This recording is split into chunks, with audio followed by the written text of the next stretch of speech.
हरिहर घर के बाहर बड़ी बेचैनी से टहल रहा है क्योंकि उसकी बीवी घर के अंदर दर्द से तड़प रही है। उसकी बीवी बिमला पेट से है और कमरे के अंदर उसकी डिलीवरी हो रही है। कमरे के अंदर सिर्फ दाई माँ और गांव की 2 औरतें मौजूद हैं। हरिहर बहुत टेंशन में है।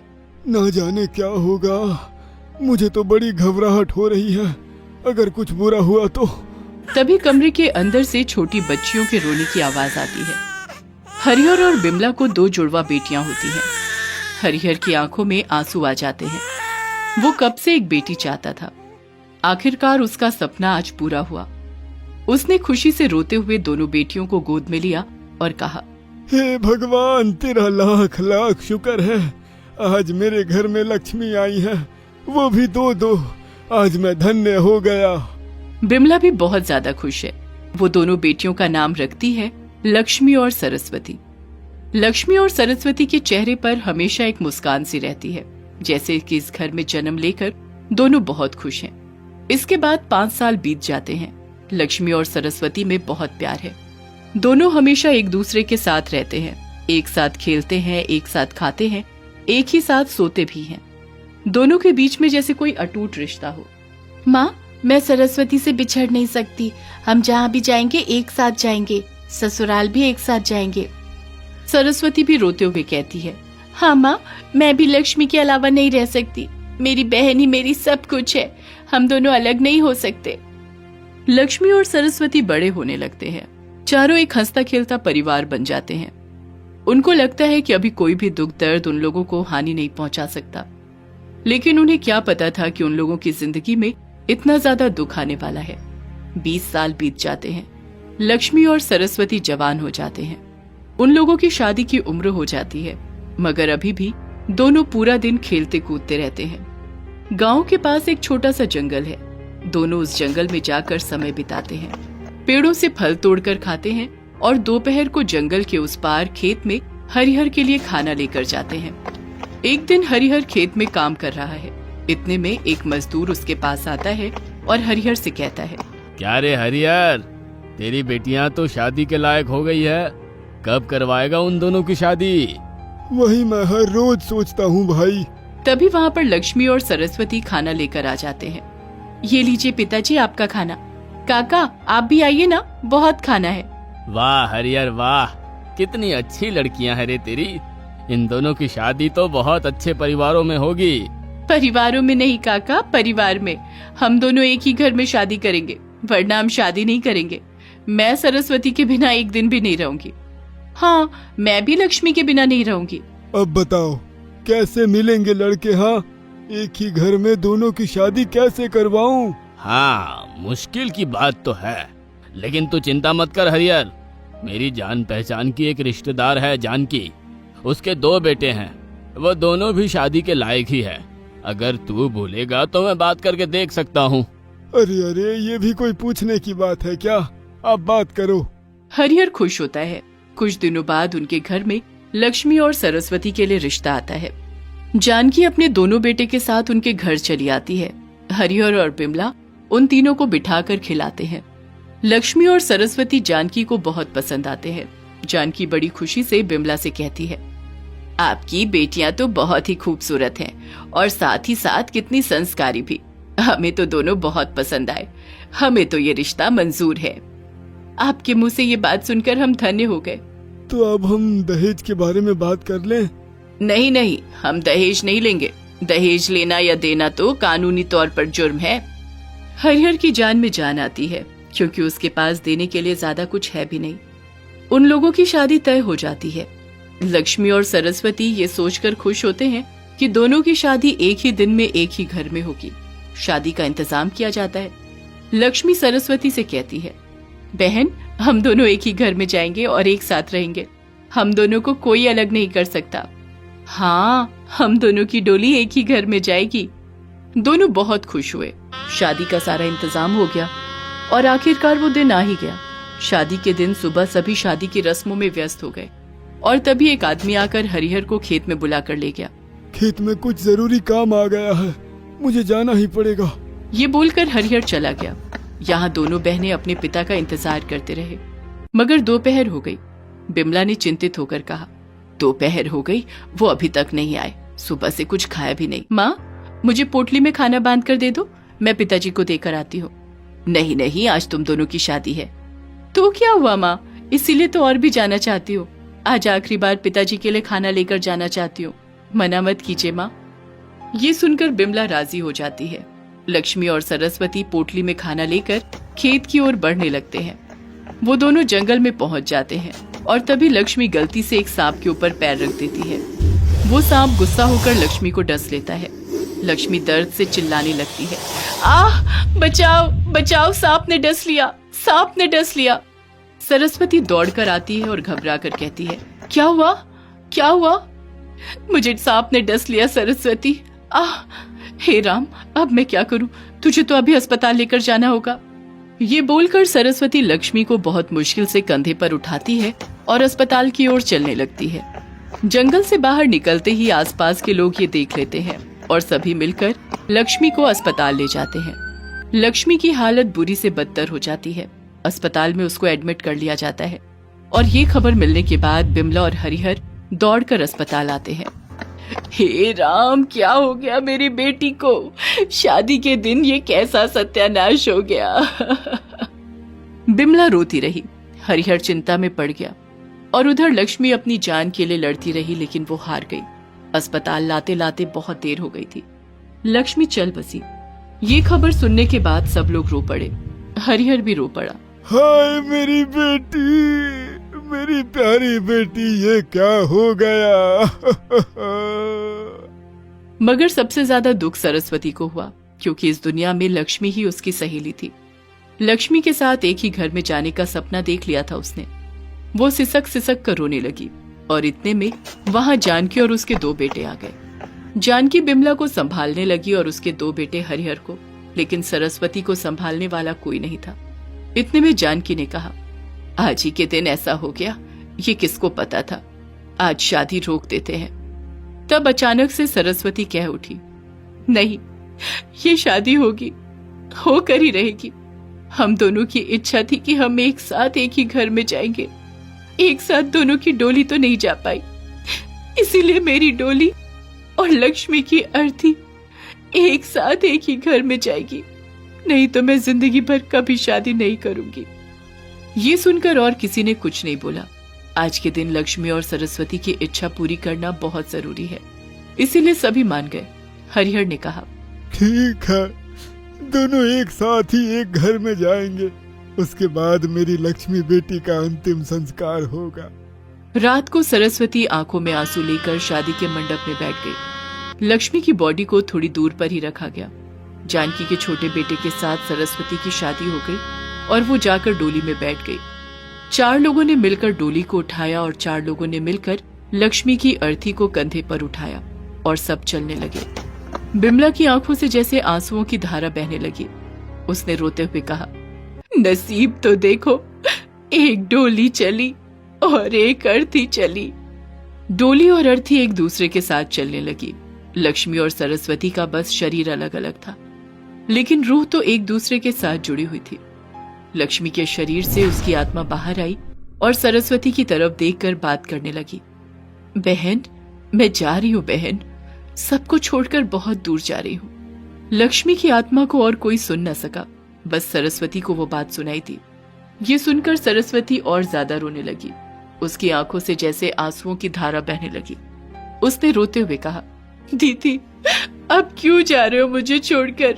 हम एक साथ जिएंगे, एक साथ मरेंगे, ऐसी ही बात हुई थी ना। रो मत बहन, यही तो जिंदगी है।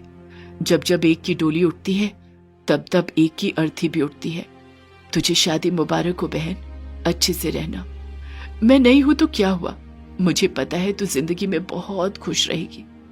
मैं जा रही हूँ बहन, मैं जा रही हूँ। ऐसे ही रोते रुलाते हुए डोली और अर्थी जानकी के घर पहुंच गई। लक्ष्मी की आखिरी इच्छा पूरी हुई। इसके बाद लक्ष्मी का अंतिम संस्कार किया गया। सभी ने आंसुओं से उसे विदा किया और इसके बाद सरस्वती ने लक्ष्मी की यादों को मन में लेकर ससुराल में घर बसाना शुरू किया। यही जीवन का सत्य है, हमेशा के लिए कोई रहता नहीं, सभी चले जाते हैं। जब जब एक डोली कंधे पर उठती है, तब तब एक अर्थी भी कंधे पर उठती है। इस सत्य को मान लेना ही जीवन है। रुक जा कलमुही, मेरी बीवी को खा गई तू, अभी तुझे ऊपर भेजता हूँ। ये बोलकर राजीव एक चाकू निकालता है और मालती की तरफ बढ़ने लगता है। मालती डर के मारे चिल्लाती है, बचाओ बचाओ, मुझे बचाओ। मगर कोई उसे बचाने के लिए नहीं आता। क्या आज राजीव उसे मार ही डालेगा? आखिर क्यों राजीव मालती को मारना चाहता है? इसमें दोष किसका है? ये जानने के लिए हमें थोड़ा पीछे जाना पड़ेगा। मालती गांव की एक भोली भाली लड़की है। उसका परिवार गरीब है, इसलिए मालती मुर्गी पालती है। उसके पास अभी 10 मुर्गियां हैं। वो दिन भर मुर्गियों का ख्याल रखती है, उनको खिलाती है। मुर्गियां अंडे देती हैं और उसे ही बेचकर घर चलता है।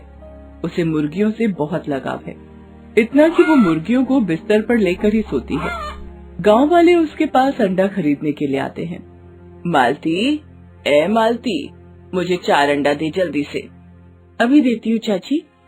ये बोलकर मालती मुर्गियों के पास जाती है और देखती है कि मुर्गियों ने कितने अंडे दिए हैं।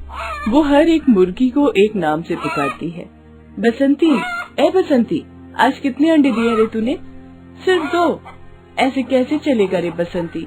ज्यादा से ज्यादा अंडा देगी तो ज्यादा पैसे मिलेंगे, ज्यादा पैसे मिलेंगे तो हम अमीर हो जाएंगे, है ना? ये देखकर वो औरत हंसती है। मालती, तू तो बड़ी हो गई है ना, अभी भी बच्चों की तरह इन मुर्गियों से बातें करती है। ये लोग ही तो मेरे दोस्त हैं चाची, इन लोगों के बिना तो मैं रह ही नहीं सकती। अच्छा, तो तेरी शादी के बाद क्या होगा? तब तो इन लोगों के बिना ही रहना पड़ेगा ना? नहीं चाची, मैं तो इन लोगों को साथ लेकर जाऊंगी, वरना शादी ही नहीं करूंगी। पागल कहीं की। वो औरत जोर जोर से हंसने लगती है। उसे लगता है कि मालती मजाक कर रही है, लेकिन मालती सच बोल रही है। वो सच में इन मुर्गियों के अलावा नहीं रह सकती है। उस तरफ शहर में राजीव नाम का एक लड़का अपनी माँ से बात कर रहा है। माँ, मैं पल्लवी से प्यार करता हूँ, मैं उससे शादी करना चाहता हूँ माँ। ये सुनकर उसकी माँ जानकी कहती है, वो सब तो ठीक है बेटा, लेकिन तुम लोगों की कुंडली मिलानी पड़ेगी, तभी तो होगी ये शादी। एक काम कर बेटा, तू पल्लवी की कुंडली मांग कर ला। राजीव पल्लवी को कुंडली लाने के लिए कहता है। अगले दिन पल्लवी अपनी कुंडली लेकर राजीव के घर पहुंच जाती है। पंडित जी पल्लवी और राजीव दोनों की कुंडली मिलाते हैं। पंडित जी के सर पर चिंता की रेखाएं दिखाई देती हैं। क्या हुआ पंडित जी, आप चिंतित क्यों लग रहे हैं? लड़की की कुंडली तो बिल्कुल ठीक है, मगर लड़के की कुंडली में दोष है। पहली शादी जिससे भी होगी वो मर जाएगी।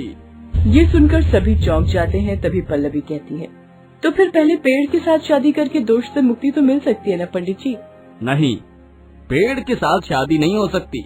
अगर पेड़ के साथ शादी हुई तो ये लड़का ही मर जाएगा।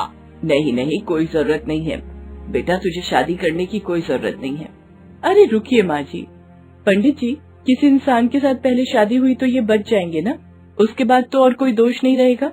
हाँ, तब कोई दोष नहीं रहेगा, केवल जिसके साथ शादी होगी वो मर जाएगी। ठीक है, मेरे पास एक प्लान है। ये बोलकर पल्लवी सबको प्लान बताती है। ये प्लान सबको बहुत पसंद आता है। अरे वाह पल्लवी, तुम तो बहुत समझदार हो। माँ, मेरे लिए गांव में लड़की ढूंढना शुरू कीजिए। अगले दिन जानकी गांव में राजीव के लिए लड़की ढूंढना शुरू कर देती है और उन लोगों को मालती के बारे में पता चलता है। जानकी और राजीव एक दिन मालती को देखने के लिए जाते हैं। तब जानकी राजीव के कान में कहती है, बेटा, अगर शादी हो ही रही है तो क्यों न दहेज भी मांग लिया जाए, वो तो हमारे ही काम आएगा ना। हाँ माँ, ये आपने सही कहा। जानकी दहेज में 5 लाख रुपए मांगती है। मालती के पिता राजी हो जाते हैं। राजीव जानकी से कहता है कि वो इस लड़की के साथ एक ही गाड़ी में नहीं जाना चाहता, इसलिए जानकी मालती के पिता से बात करती है और मालती को ससुराल टांगे पर भेजने की बात होती है। कुछ ही दिन बाद शादी हो जाती है और मालती 10 मुर्गियां लेकर टांगे पर बैठ जाती है। जानकी मालती के हाथ में एक कागज का टुकड़ा देती है और कहती है, ये लो, ये हमारे घर का पता है, शहर पहुंचने के बाद इसे खोलना। ये बोलकर जानकी और राजीव आगे गाड़ी पर निकल जाते हैं और मालती टांगे में चलने लगती है। मुर्गियां कभी भी टांगे पर नहीं चढ़ी, इसीलिए वो लोग बहुत डर जाते हैं और चिल्लाने लगते हैं। मालती उन लोगों को शांत करने की कोशिश करती है। चुप हो जाओ तुम लोग, चुप रहो। बसंती, ए बसंती, क्या हो रहा है? ऐसे ही टांगा आगे बढ़ता है। टांगा शहर में प्रवेश करता है। तब मालती जानकी का दिया हुआ कागज का टुकड़ा खोलती है पता देखने के लिए, मगर वो देखती है कि उसमें लिखा हुआ है, बेवकूफ लड़की, तुझे हम यहाँ मारने के लिए लाए हैं। अरे ये क्या, इसमें तो पता नहीं है, इसमें ये सब क्या लिखा हुआ है, तो फिर क्या मेरे साथ धोखा हुआ है? तभी टांगे का ड्राइवर मालती को उतर जाने के लिए कहता है। ए लड़की, मुझे यहीं तक लाने के लिए बोला गया था, उतर जा यहीं पे। मगर मैं कहाँ जाऊंगी, यहाँ तो मैं किसी को जानती भी नहीं हूँ। वो मुझे क्या पता, मुझे यहीं तक लाने के लिए पैसे मिले हैं, मैं और नहीं जा सकता है? ये बोलकर वो ड्राइवर मालती को खींचकर नीचे उतार देता है, साथ में मुर्गियों को भी। उसके बाद वो टांगा लेकर चला जाता है। मालती को बहुत रोना आता है। वो अभी क्या करेगी, कहाँ जाएगी, उसे कुछ नहीं पता। अब मैं क्या करूँ, कहाँ जाऊँ? एक काम करती हूँ, आसपास किसी को पूछ कर देखती हूँ। ये बोलकर वो पास की एक दुकान में जाती है। भैया, क्या आपको पता है कि मेरा ससुराल कहाँ है? क्या तुम्हारा ससुराल क्या मैं जेब में लेकर घूमता हूँ? गवार कहीं की, शादी के जोड़े में मुर्गियाँ लेकर घूम रही है। जा भाग यहाँ से। ये बोलकर वो दुकानदार मालती को भगा देता है। मालती चली जाती है। ऐसे रास्ते में लोग उसे देखकर हंसते रहते हैं। मालती को बहुत शर्म आने लगती है। वो बस रास्ते के कोने में जाकर बैठ जाती है। हाय राम, ये लोग मुझे कैसे देख रहे हैं, मैं क्या करूँ, कहाँ जाऊँ? मालती रोती रहती है।